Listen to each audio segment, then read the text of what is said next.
Welcome to three sister life style. இன்றைக்கி நம்ம பார்க்க போகிறது ஒரு சிக்கன் ஃபிங்கர்ஸ் ரெசிபி.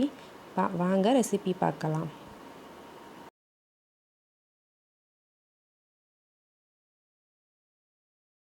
ரெசிபிக்கு தேவையான பொருட்கள்: சிக்கன், போன் இல்லாமல் சிக்கன் கொஞ்சம் எடுத்துக்கோங்க. அதுக்கப்புறம் ஒரு டீஸ்பூன் அரிசி பவுடர், அப்புறம் bread grams, 1 teaspoon corn powder, அப்புறம் மிளகாத்தூள், கரம் மசாலா, உப்பு, பெப்பர் தூள், மஞ்சத்தூள், இஞ்சி பூண்டு பேஸ்ட் எடுத்துக்கோங்க. அதுக்கப்புறமா இது எப்படி செய்யுதுன்னு பார்க்கலாம். ஒரு மிக்ஸி ஜாரில் நம்ம எடுத்து க்ளீன் பண்ணி வச்சுருக்க சிக்கனை போட்டுக்கலாம். போன் இருக்கவே கூடாது, வெறும் சதை பீஸ் மட்டும்தான் இருக்கணும். அதை போட்டுக்கலாம். இப்போது அது கூட இஞ்சி பூண்டு பேஸ்ட் கொஞ்சம் போட்டுக்கோங்க. போட்டதுக்கப்புறமா நம்ம எடுத்து வச்சுருக்க மசாலா எல்லாமே அதில் போட்டுடலாம்.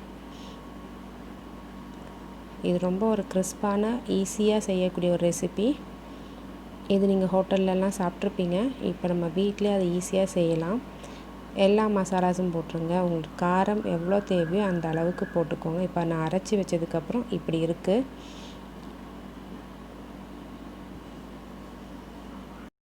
இப்போ அரைச்சதுக்கப்புறம் அதில் சீஸ் கொஞ்சம் திருவி போட்டுக்கலாம். இது கம்ப்ளீட்லி ஆப்ஷனல், இல்லைன்னா விட்டுடுங்க. அதுக்கப்புறமா ஒரு பவுலில் 1 ஸ்பூன் அரிசி மாவு, 1 ஸ்பூன் கார்ன் பவுடர் எல்லாம் தண்ணி ஊற்றி கொஞ்சம் உப்பு போட்டு கலந்து வச்சுக்கோங்க. இது நம்ம அதில் சிக்கனை அதில் டிப் பண்ணி போடுறதுக்காக இது.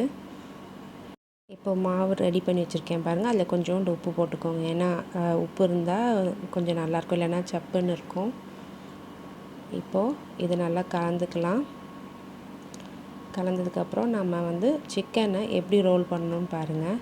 கொஞ்சம் கையில் எண்ணெய் போட்டுட்டு இதை நல்லா இப்படி பண்ணிக்கலாம்.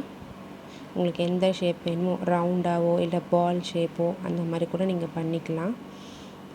இப்போது அதை அப்படியே நீங்கள் ரெடி பண்ணி வச்சுக்கோங்க எல்லாத்தையும். அதுக்கப்புறமா நீங்கள் பிரெட் கிராம்ஸில் போடுறதுலாம் பண்ணலாம்.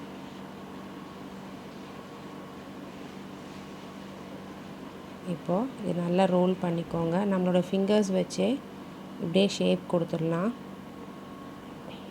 பார்த்தீங்களா ஷேப் எவ்வளோ அழகாக வந்திருக்குன்னு. இப்போ இதை ரெடி பண்ணி எல்லாத்தையும் வச்சுட்டு அதுக்கப்புறமா நம்ம மாவில் டிப் பண்ணிவிட்டு போடலாம். முட்டையில் கூட டிப் பண்ணலாம். முட்டை வேணான்றவங்க நீங்கள் மாவு நான் சொன்ன மெஷர்மெண்ட்டை யூஸ் பண்ணிக்கோங்க. இப்போ ஃபஸ்ட்டு கார்ன் பவுடர்லேயும் அரிசி மாவுலேயும் நல்லா தண்ணி ஊற்றி கலக்கிருக்கோம். ரொம்ப தண்ணியாக கலந்துடாதீங்க, கொஞ்சம் திக்காக கலந்துட்டு அதில் டிப் பண்ணிவிட்டு பிரெட் கிராம்ஸ், நான் வீட்டிலே பண்ண பிரெட் கிராம்ஸ் இது, அதையும் நீங்கள் அதில் கொஞ்சம் டிப் பண்ணிவிட்டு டைரெக்டாக உடனே நீங்கள் எண்ணெயில் போட்டுடணும். அப்படியே வச்சிட்டிங்கன்னா அந்த மாவில் இருக்க ஈரப்பதமெல்லாம் அந்த பிரெட் கிராம்ஸை நமத்து போயிடும். உடனே நீங்கள் என்ன பண்ணிடலாம், எண்ணெயில் போட்டுடலாம்.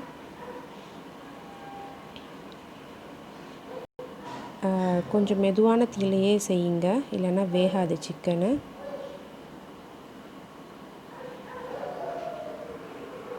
இப்போ நம்ம ரெசிபி ரெடி ஆயிடுச்சு. இது நீங்கள் சாஸோடு வச்சு சாப்பிட்டிங்கன்னா ரொம்ப டேஸ்ட்டாக இருக்கும். பிரெட் கிராம்ஸ் இல்லைன்னா நீங்கள் ஓட்ஸில் கூட டிப் பண்ணி சாப்பிட்டுக்கலாம். எங்கள் வீடியோ பிடிச்சிருந்தா like, share, comment and subscribe. Thank you.